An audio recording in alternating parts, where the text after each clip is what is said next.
Lokesh mark అంటే ఇది అంటూ ఆయన తీసిన సినిమాలు ప్రూవ్ చేసుకుంటూ వచ్చాయి. అయితే ఆ మధ్య లియోలో కాస్త, ఆ తరువాత కూలీ విషయంలో ఇంకాస్త తడబాటు కనిపించింది. సరిగ్గా అదే సమయంలో లోకేష్ యాక్టింగ్ వైపు టర్న్ తీసుకునే సిగ్నల్స్ స్పష్టంగా కనిపించాయి. లోకేష్ నటించిన ఇనిమేల్ వీడియో సాంగ్ చూసిన వాళ్లు చాలా బాగా చేశారని మెచ్చుకుంటున్నారు. డీసీలో లోకేష్ హీరోగా నటిస్తున్నారన్నప్పుడు కూడా యాక్టింగ్ స్కిల్స్ ఉండడం వల్ల నటుడిగా టర్న్ తీసుకుంటే తప్పేంటి అన్న చర్చ జరిగింది కోలీవుడ్లో.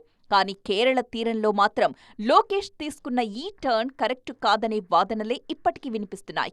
కూలీ కంప్లీట్ కాగానే ఎల్సీయూని కంప్లీట్ చేయకుండా మేకప్ జోలికి ఎందుకు వెళ్లారు అన్న విమర్శలు వస్తున్నాయి. ఆ విషయం అటూ ఇటూగా లోకేష్ చెవిలో పడ్డట్టుంది. అందుకే వెంటనే అల్లు అర్జున్ మూవీకి షిఫ్ట్ అయిపోయారు. ఇప్పుడు ఆయన ఫుల్ ఫోకస్ ఐకాన్ స్టార్ మూవీపై ఉంది. ఈ సినిమా కంప్లీట్ చేశాక కూడా డైరెక్టర్గానే కంటిన్యూ కావాలనుకుంటున్నారు.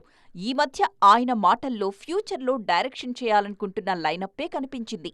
తనదైన స్టైల్ని, తనకున్న ఆడియన్స్ని వదులుకోకుండా సినిమాల మీద కాన్సంట్రేషన్ చేస్తే పాన్ ఇండియా రేంజ్లో ది బెస్ట్ డైరెక్టర్ లిస్ట్లో లోకేష్ ఎప్పుడూ ఉంటారంటున్నారు మల్లు క్రిటిక్స్.